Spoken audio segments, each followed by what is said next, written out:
पैतृक धन। तेनाली रमन। एक बार की बात है, कृष्णदेव राजा के दरबार में एक व्यक्ति आया। उस व्यक्ति के हाथ में एक लोहे का बक्सा था जिसमें ताला लगा हुआ था। वह राजा से बोला कि इस बक्से में मेरे पूर्वजों की धन संपत्ति है, आप इसको अपने पास रख लो जिससे कि मैं उत्तर भारत के सभी मंदिरों में दर्शन के लिए जा सकूं। राजा ने उस व्यक्ति की बात को मान लिया। इसके बाद वह व्यक्ति वहां से चला गया। राजा ने अपने सैनिकों से कहा कि इस बक्से को राज खजाने में रख दो। इस पर एक मंत्री बोला कि महाराज, राज खजाने में तो केवल शाही खजाना ही होना चाहिए, आप इसको अपने प्रिय सलाहकार तेनाली राम को दे दीजिए।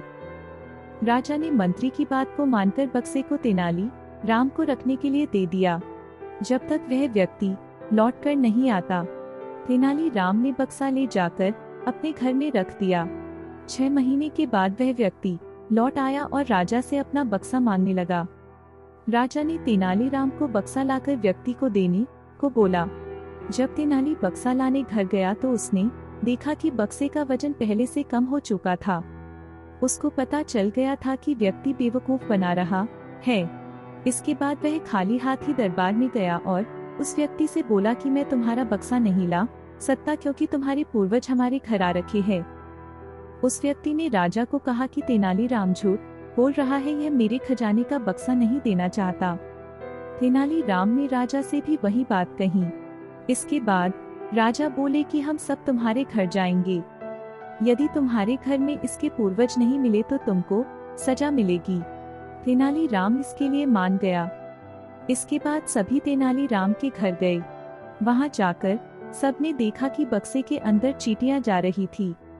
राजा ने बक्से को खोलने का आदेश दिया। जब बक्से को खोला गया तो उसमें चीनी भरी हुई थी। राजा ने उस व्यक्ति को कहा कि तुमने हमको बेवकूफ बनाने की कोशिश की। वह व्यक्ति बोला कि यह उसने एक मंत्री के कहने पर किया है जो तेनालीराम को फंसाकर सजा दिलाना चाहता था। राजा ने उस व्यक्ति और मंत्री दोनों को जेल में डाल दिया। राजा ने तेनाली से पूछा, तुमको यह कैसे पता लगा कि बक्से में खजाना नहीं है? तेनालीराम ने कहा कि मैं जब भी कभी देखता था तो उस बक्से के आसपास चींटियां ही नजर आती थी। अगर उसमें खजाना होता तो वहां चींटियां नजर नहीं आती, इसलिए मैंने चींटियों को उसके पूर्वज कहा। राजा ने तेनाली की बुद्धिमानी की तारीफ की। आपको यह कहानी कैसी लगी? नीचे कमेंट करके बताएं। और इसी तरह की रोचक और अलबेली कहानियां देखने के लिए इस चैनल को सब्सक्राइब करना ना भूलें।